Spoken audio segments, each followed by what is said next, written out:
Hi, I'm Rafael from Pro Media Gear. I'm gonna share with you a simple yet powerful info on landscape photography, or even if you're taking videos.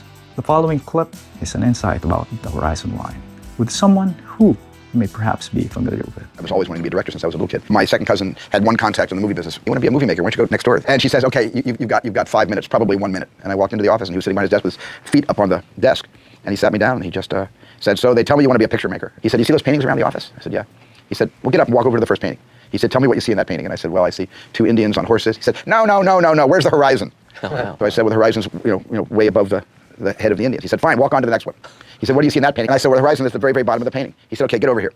And I stood in front of his desk. He said, when you're able to distinguish the art of the horizon at the bottom of a frame or at the top of the frame, but not going right through the center of the frame, when you're able to appreciate why it's at the top and why it's at the bottom, you might make a pretty good picture maker. Now get the out of here. In paintings, you would see the horizon line, often not in the middle, but above it or below. Now it's up to you to break the rules. However, it's also wise to learn from the greats, or those who came before you, who mastered the art.